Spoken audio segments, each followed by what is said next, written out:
Halo semua, selamat datang di channel Milo Montang. Seperti yang kalian lihat pada gambar yang ada di layar kalian, ini adalah video yang aku upload saja kemarin, yang benar-benar baru aku upload, yang berjudul Work With Me. Nah, itu memperlihatkan cara mudah dan murah menurut aku untuk melakukan update ribuan produk di Tokopedia, Shopee, Lazada, Blibli, Bukalapak, hanya menggunakan Microsoft Excel untuk melakukan pengolahan data. Nah, jadi ini perlu aku tekan ini teman-teman. Untuk sistem yang namanya monitoring stok, ya kan, manajemen stok, input penjualan, input faktur pembelian, itu sudah ada. Sudah dimiliki oleh perusahaan aku. Nah, tetapi kan masalahnya adalah dari sistem perusahaan ke sistem di marketplace itu missing link gitu, jadi nggak ada penghubungnya. Makanya kita tetap perlu namanya effort manual ya untuk menghubungkan keduanya, yaitu dengan melakukan pengolahan data di Microsoft Excel yang kemudian kita upload. Jadi buat teman-teman yang mungkin baru mau berjualan, kalau kalian mau tahu untuk melakukan pembaharuan produk, baik itu namanya update stok ataupun update untuk harga, semua dilakukan di sistem masing-masing marketplace. Nah, ini normalnya ya, kalau kalian nggak pakai aplikasi pihak ketiga yang dijual oleh startup. Jadi, ketika kalian mau update, kalian bisa satu-satu tuh di halaman produk. Kalian satu-satu edit, tapi kan nggak kalau SKU atau yang namanya stock keeping unit atau item produk jualan kalian banyak, pasti akan gempor kan kalau satu-satu. Makanya mereka pun memfasilitasi namanya bulk update gitu, untuk melakukan update sekaligus. Nah, makanya kalau mau update sekaligus akan di-generate. Kita akan mendapat file berbentuk CSV maupun berbentuk Excel. Nah, tapi rata-rata sih kalau yang aku tarik ini bentuknya Excel dari kelima marketplace yang sudah aku sebutkan sebelumnya. Oke, dalam video kali ini aku akan menyampaikan dua hal terlebih dahulu. Yang pertama adalah formula Excel yang aku gunakan di dalam template untuk melakukan pengolahan data secara integrated, secara integral. Kemudian basic dari logika berpikir untuk membuat template. Aku nggak akan ngebahas yang terlalu bahasanya ketinggian. Kenapa demikian? Karena kalian bisa lihat nih, dalam template aku, list rumus yang aku gunakan tuh cuma ini teman-teman. Cuma sum, concatenate, COUNTIF, SUMIF, SUMIFS, ada S-nya, VLOOKUP, AND, ROUNDUP, sama if error. Jadi for your information gitu ya, aku pernah browsing untuk jumlah rumus di Microsoft Excel sendiri tuh ada lebih dari 300. Aku nggak tahu tepatnya berapa, tapi bayangin aja ada ratusan. Nah, dari ratusan itu kita bisa pakai untuk template ini ya cuma 9 rumus ini aja teman-teman gitu. Makanya aku bilang Microsoft Excel tuh benar-benar powerful, karena ya dengan rumus sederhana ini aja itu sudah bisa membantu untuk mempermudah kerja kita. Buat yang nggak tahu, untuk pengertian rumus ini aku akan sedikit bantu jelaskan. Kalau sum sudah pasti kita menjumlahkan, ya kan, sum kita menjumlahkan sederet bilangan atau sederet sel ya, kalau di sini kita sebutnya di Microsoft Excel kita jumlahkan. Nah, biasa aku pakainya seperti ini. Misalkan kan ada A, ada B, ada data A, B, C ya kan. Aku mau tahu nih jumlah stok mereka masing-masing berapa, ya kan? Jumlah stok totalnya mereka berapa, sorry. Nah, kalau A misalkan 3, B-nya punya 4, C 5, maka stok totalnya ya kita sisa sama dengan sum, ya kan, SUM, lalu jumlahkan semuanya. Kenapa aku taruh sumnya di atas? Nah, karena aku tipenya mau lihat big picture dulu nih. Nah, ketika sudah melihat big picture, maka bisa menggali lagi lebih dalam, yaitu ke detailnya. Dan lebih enak juga kalau kita kan biasa reporting ke atasan, kalau ditanya berapa jualan hari ini, kan nggak mungkin dikasih tahu Tokopedia sekian juta, ini sekian juta, ini sekian juta, baru totalnya sekian gitu. Maksudnya cara runutnya berbeda. Sekali lagi, kalau aku runut berpikirnya adalah ya big picture-nya di atas, baru detailnya di bawah. Nah, tadi ini adalah rumus untuk sum ya, gitu. Jadi sisa menjumlahkan. Kita pilih untuk untuk selnya yang mau kita jumlahkan. Lalu yang kedua, kita masuk ke concatenate. Nah, fungsinya apa? Dia menggabungkan karakter di dalam sel yang dipilih. Nah, ini contohnya ya, misalkan nama depan, nama belakang, nama lengkap. Nah, kita mau tahu nih, nama lengkap itu dari si A, B, C ini apa? Kita contoh ya, misalkan nama depan Harmina, nama belakangnya Montang. Jadi nama lengkapnya dia apa? Ya, kita bisa pakai concatenate. Concatenate ini juga menghitung karakter ya. Jadi misalkan gini teman-teman, kalian bisa lihat, aku hanya memberikan 2 sel saja, seperti ini. Concatenate. Nah, teks pertama ya, kita akan pilih nih, oke, nama depan dulu Armina, baru kita ikutin titik koma, yang kedua Montang. Nah, kita enter. Nah, ini gabung semuanya teman-teman. Waduh, padahal saya maunya dikasih spasi nih antara Harmina sama Montang. Ya, berarti harus ada yang kalian tambahkan di antara 2 sel ini. Nah, apa itu yang harus kalian sisipkan? Nah, kita akan ketik ulang, berarti concatenate, yaitu kita pilih nama depan. Nah, kita mau sisipin spasi nih. Kita anggap spasi adalah teks kedua. Jadinya, karena dia berbentuk karakter yang huruf, bukan angka, ya, huruf ataupun kayak titik, koma, apapun itu, selain angka, maka kita perlu memberikan tanda kutip. Nah, kalau kita memberi spasi di antara Harmina dan Montang, kita ketik kutip, spasi, kutip lagi, ya kan? Kemudian kasih titik koma. Nah, kemudian kita pilihlah Montang. Baru kita tutup kurung dan enter. Nah, jadi seperti itu. Nggak cuma spasi aja teman-teman. Kita bisa ganti dengan misalkan mau kasih underscore. Nah, bisa. Atau mau kasih strip. Semua bisa dilakukan. Bahkan ya sekedar mau tanda tanya bisa, atau kayak tadi aku bilang, memberikan angka. Nah, misalkan angka. Lihat, angka nggak perlu lagi, yang namanya dikasih kutip. Gitu ya. Lalu selanjutnya adalah count if. Nah, fungsinya apa? Fungsinya adalah untuk menghitung jumlah berapa kali muncul sih gitu ya, gampangnya berapa kali muncul sih si Harmina Montang ini dalam satu kolom, ya kan, karena kan dalam satu kolom biasanya dia ada banyak baris gitu ya. Kalau kita ngomongin data tuh banyak banget kalau data penjualan gitu. Nah, ini kita contoh, kita bikin nih count if. Misalkan masih sama ya, nama depan, nama belakang. Ini kita ganti dulu biar gampang dengan spasi. Nah, oke. Nah, kita bikin yang banyak, copy aja ke bawah. Sorry. Ya. Nah, kita ganti misalkan Lala, Lili. Oke. Nah, kita bisa lihat nih teman-teman. Ini ada banyak ya, ada banyak data di sini dalam satu kolom. Kita bisa lihat Harmina Montang campur ya dengan ya, kita bisa lihat di sini teman-teman datanya.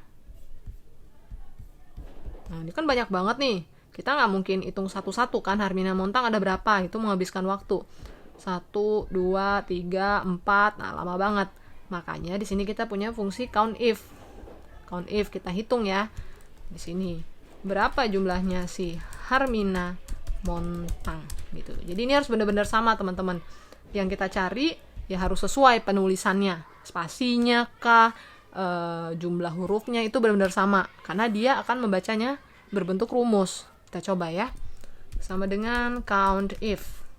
Nah, count if range-nya mana yang mau kita pilih untuk rentan dari datanya.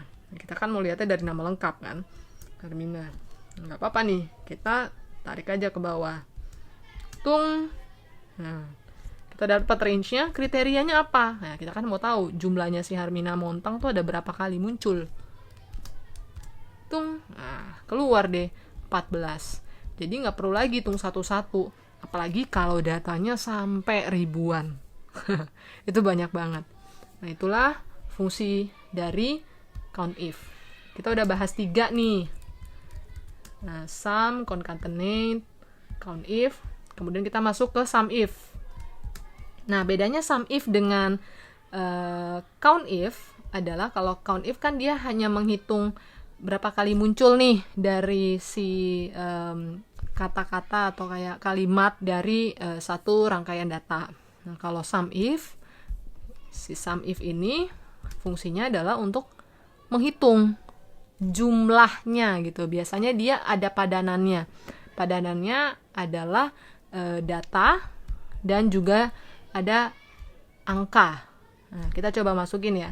Misalkan di sini adalah paling gampang penjualan. Nah, kita anggap aja ini sales ya. Penjualan. Nah, kita masukkanlah data-datanya. Misalkan, oh dia jualannya 14, 9 gitu ya. Jadi kita udah masukkan nih penjualannya. Nah, kita mau tahu nih Harmina Montang itu punya penjualan berapa? Ya kan nih, salesnya berapa? Ya, jumlah sales, jumlah penjualan. Nah, kita bisa bikin sama dengan sum if. Ya, ini range-nya. Nah, range-nya tetap adalah yang mau kita sasar nih dari kriterianya kan Harmina Montang. Jadi range-nya nama lengkap. Oke. Nah, kalau udah kita pilih titik koma, kriterianya Harmina spasi Montang. Nah, sum range-nya adalah rentan untuk angkanya. Nah, rentang untuk angkanya yaitu di penjualan. Nah, tung, ya kan? Baru deh kita tutup kurung. Dapat datanya. Oh, ternyata jumlah penjualan si Harmina Montang ini 74. Nah, gitu ya teman-teman. Jadi sederhananya memang kalau sum if itu menghitung angka. Kalau count if itu menghitung kemunculan dari karakter ataupun kata ataupun kalimat yang ingin kita cari atau kita sasar. Selanjutnya kita akan masuk ke sum ifs. Nah, ini sebenarnya sama aja dengan sum if. Bedanya sum ifs yang ada s-nya, dia memperbolehkan kita mencari dengan berbagai kriteria. Jadi lebih dari satu kriteria. Kalau tadi kan kita mau cari kriterianya hanya Harmina Montang nih. Nah, kita bisa masukin lagi. Misalkan bulan. Gitu ya. Kita mau tahu nih bulan. Misalkan ini ternyata bulan Januari, Februari, Januari, Maret. Kita udah dapat nih bulan. Nah, sekarang berarti kan ada 2 kriteria. Kita mau tahu nih penjualan bulan ini, jadi jatuhnya tadi total penjualan ya, karena kan tidak melihat bulan. Nah, sekarang kita mau lihat penjualan bulan Januari ya, penjualan bulan Januari tuh. Nah, biasanya kalau aku bikin data kayak gini, ini penjualan Januari, ini ada rumusnya lagi, tapi aku akan mempersiapkan di sel lain ya. Ini Januari. Nah, fungsinya apa? Fungsinya untuk membuat rumus gitu ya. Atau aku sekalian jelasin deh. Misalkan di sini nih. Concatenate. Tadi kan kita udah belajar kan concatenate. Nah, di sini teks pertama adalah penjualan. Kemudian teks kedua yang pasti apa? Spasi kan, kita mau rapi nih, ada spasinya. Kemudian teks ketiganya adalah bulan. Nah, jadi misalkan kalian ganti di sini bulan Jan jadi Februari, dia akan berubah. Gitu ya. Nah, sekarang kita coba balik, kita mau cari bulan Januari nih. Penjualan si Harmina Montang berapa ya? Gitu kan. Nah, kita coba pakai rumus sum ifs. Sum if. Nah, ini lebih kompleks, tapi perbedaannya dia dari depan untuk range angka yang akan dijumlahkan. Nah, sum range-nya kita pilih dulu, kolom yang penjualan. Nah, kemudian kita tutup, titik koma. Kemudian yang dia minta selanjutnya adalah kriteria range 1. Ingat, kriteria range. Jadi yang diminta range satunya apa? Nah, aku mau masukin Harmina Montang dulu nih. Oke, kita pilih. Nah, kemudian kita tutup kurung. Kita pilih selanjutnya, kriteria 1. Kriterianya apa? Ini, Harmina Montang. Kita tutup kurung. Masuklah ke kriteria range kedua. Nah, kita mau kriteria kedua apa sih tadi? Ini, di bulan Januari. Oke, kita cari deh kriteria range yang kedua tuh yang mana? Kolom bulan. Oke, kita titik koma lagi, kemudian pilihlah kriteria 2. Kriteria 2 adalah Januari. Kita tutup. Dapat kan angkanya? Gitu ya, teman-teman. Jadi gini caranya nih, untuk mencari penjualan di bulan Januari atas nama Harmina Montang. Nah, selanjutnya kita akan masuk ke fungsi VLOOKUP. Nah, VLOOKUP tuh apa sih? Biasanya digunakan ya, kalau VLOOKUP, kalau aku ya biasa gunakan untuk mencari data. Ya, mencari data tuh dalam artian misalkan ya, ini kita langsung praktek aja. Kalau sum if, kita kecilin dulu. Nah, kita bikin data baru nih, misalkan namanya produk A ya. Produk A itu dia punya stok 20. Produk B dia punya stok 5 dan produk C dia punya stok 100. Ya, ini produk, ini stok. Tuh ya. Nah, jadi ketika aku ingin mencari berapa sih stoknya produk A, nah gitu kan, aku mau cari berapa stok produk A, aku bisa pakai VLOOKUP. Nah, VLOOKUP kita akan bedah nih, lihat VLOOKUP ada lookup value. Nah, berarti kita kan butuh mau mencari kata-kata yang mana. Nah, kita harus siapin dulu nih, makanya produk A di sini dibikin jadi satu sel sendiri. Produk A, makanya kita bikin VLOOKUP. Nah, lookup value-nya adalah ya kita mau cari si produk A. Lalu ke table array, ya kan? Nah, kita mau cari tabelnya mana nih yang dituju untuk melihat datanya, gitu ya, gampangnya. Kita pilihlah dari atas sampai ke bawah. Dan yang selanjutnya adalah kolom index number. Nah, ini kolom index number tuh maksudnya apa? Dalam tabel yang kita pilih, itu ada berapa kolom sih, teman-teman? Nah, di sini kan ada 1, 2. Berarti ada 2 kolom. Nah, kita mau cari di kolom yang mana nih untuk stok produk? Ya, berarti kan dia ada di kolom kedua. Jadi kita masukkan kolom index number-nya yang kedua. Lalu kita buat. Nah, kita range lookup-nya pasti adalah false. Ya, jadi kita benar-benar pengen nilai yang exact gitu ya. Jadi bukan approximate atau bukan yang kayak kira-kira gitu ya, tapi yang benar-benar exact. Makanya false. Nah, keluarkan makanya untuk produk A ternyata stoknya ada 20. Gitu ya. Jadi VLOOKUP itu lebih ke mencari untuk data dari satu sel atau satu kata maupun karakter yang ingin kita tuju. Selanjutnya kita akan masuk ke rumus AND. Nah, AND ini fungsinya apa? Fungsinya dia seperti logika gitu ya. Kita mau mencari benar atau salah, true atau false dari minimal 2 atau lebih argumen. Nah, kita coba bikin ya. Contohnya, AND logicalnya nih, atau kita sebut argumen. Logicalnya, misalkan kita bilang 3 dikali 3 sama dengan 10. Gitu ya, dan logical kedua kita bikin 3 ditambah 3 sama dengan 6. Nah, kita enter. Ternyata logicalnya apa? False. Kenapa? Ya karena tadi ada 3 kali 3 sama dengan 10. Gitu ya teman-teman, harusnya kan 9. Nah, sekarang kita coba ganti 9. True. Kayak gitu ya, itu sederhananya. Jadi untuk melihat sekali lagi logical dari argumen atau data yang kita masukkan. Itu adalah fungsi AND. Oke, selanjutnya kita masuk ke round up. Nah, fungsinya apa? Ini namanya juga round up, kan bulat atas gitu. Jadi pembulatan ke atas. Nah, kita coba masukkan beberapa datanya. Ini untuk misalkan minus 0,8, 10,7 itu ya. Kita bikin nih round up-nya jadi berapa?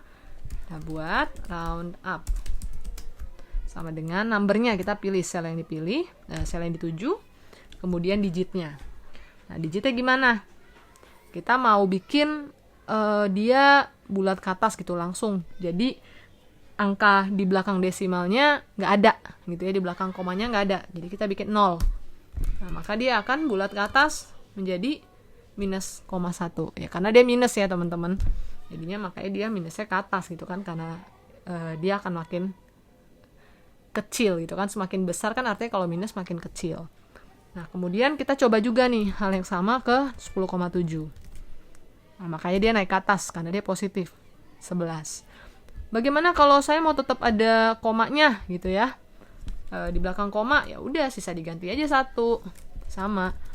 Nah, tapi kan angkanya nggak berubah karena ya nggak sesuai dengan tujuan kita kan. Gitu ya. Jadi biasanya aku pakainya itu 0 di belakang koma. Gitu. Round up sudah. Ya, dan kita masuk ke rumus terakhir yaitu if error. Fungsinya if error apa? Nah, fungsinya adalah sama, ini pengandaian, tetapi dia mudahnya kayak gini. Misalkan ada error pada data, itu mau diapain? Gitu ya, kita mau jadiin apa? Nah, kita masuk aja langsung ke datanya ya. Contohnya misalkan salesman, sini penjualan. Kan ada si haha, hihi, hehe, hoho, huhu. Penjualannya di sini 10 gitu kan ya, setelah melakukan VLOOKUP misalkan. Untuk hoho dia NA gitu ya. Tadi kan kita kan umpamakan dia hasil dari VLOOKUP dari serangkaian data. Huhu misalkan 80. Nah, kalau kita sum data-data ini, dia akan NA hasilnya. Makanya paling gampang spottednya, kenapa aku juga selalu taruh di atas untuk sum, biar tahu yang error tuh gimana, yang error tuh yang mana, kayak gitu ya. Nah, kita kan kemudian kalau mau gampang bisa kita filter ya kan, yang NA tuh yang mana sih gitu. Oh oke, yang ini yang NA ya kan. Ibaratnya tadi yang angka tadi udah VLOOKUP ya teman-teman. Nah, karena dia NA, kita mau bikin lah. Oke, kalau dia NA kan artinya nggak tersedia, berarti stoknya penjualannya nggak ada nih. Ya udah, aku bikin aja if error biar dia bisa keluar menjadi angka. Maka kalau dia NA, ini value-nya kan, kalau dia NA atau error, maka aku mau nih value if error keluarnya jadi 0 aja. Ya kan, makanya dia langsung berubah jadi 0. Kita hilangin juga nih, clear. Lihat, dia berubah kan jadi 0 ya, karena tadi dia kagak ada di rangkaian data yang dicari gitu ya. Jadi ini tetap oke, tetap bisa kita pakai angka-angka di bawahnya gitu. Oke, nah ini adalah untuk rumus. Wah, banyak juga ya untuk rumus. Sekali lagi ada 9 rumus yang aku pakai dalam template untuk mengolah data. Oke, kita masuk ke penjelasan selanjutnya, yaitu mengenai basic dari logika berpikir template yang aku buat atau untuk melakukan pengolahan data.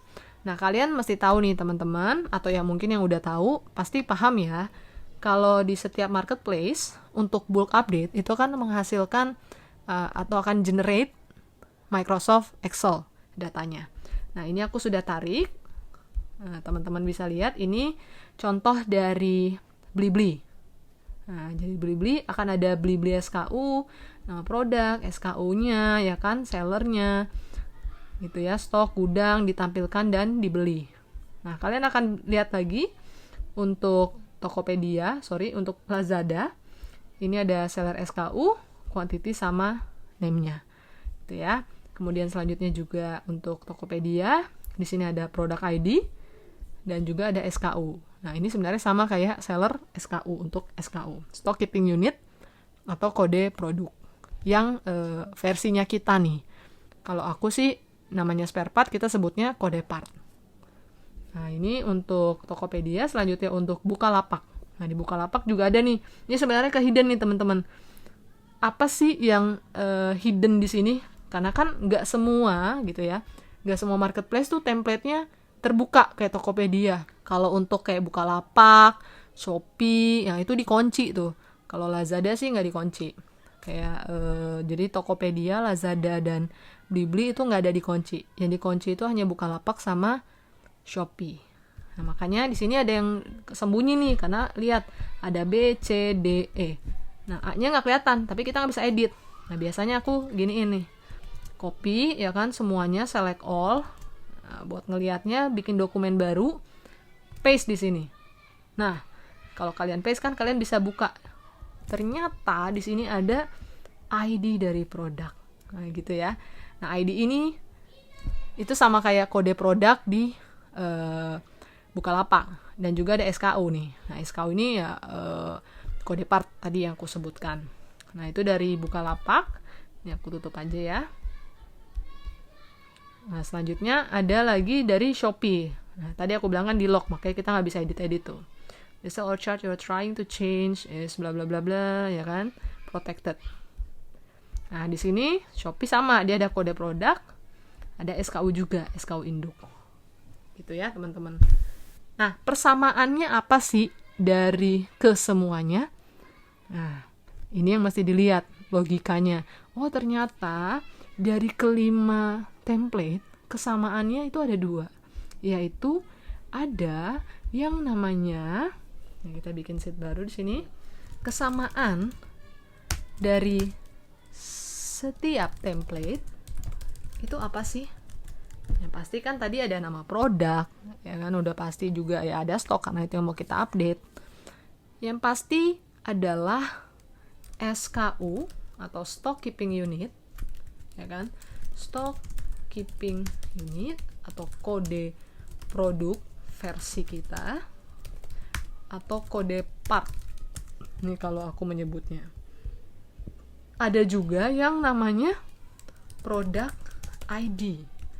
Nah, produk ID ini adalah kode produk versi marketplace. Ya, ini yang terdaftar di marketplace, SKU dan produk ID. Nah, inilah 2 aku sebutnya 2 kuncian utama yang akan digunakan sebagai referensi, sebagai kuncian untuk melakukan update di template aku. Gitu. Nah, jadi kita harus berangkat dari situ dulu, teman-teman. Kira-kira gimana ya cara untuk mengintegrasikan seluruh data? Ya, kita harus mencari kuncian yang sama. Gitu. Nah, kuncian yang sama dari seluruh template di marketplace tersebut adalah 2 ini. SKU, yaitu yang versi kita. Kemudian produk ID, yaitu versi marketplace. Oke, untuk penjelasan lebih lanjut mengenai SKU dan produk ID ini serta bagaimana sih saya udah gak sabar nih, pengen mulai bikin template. Yes, kalian bisa lihat di video selanjutnya. Stay tuned. Thank you for watching dan sampai jumpa.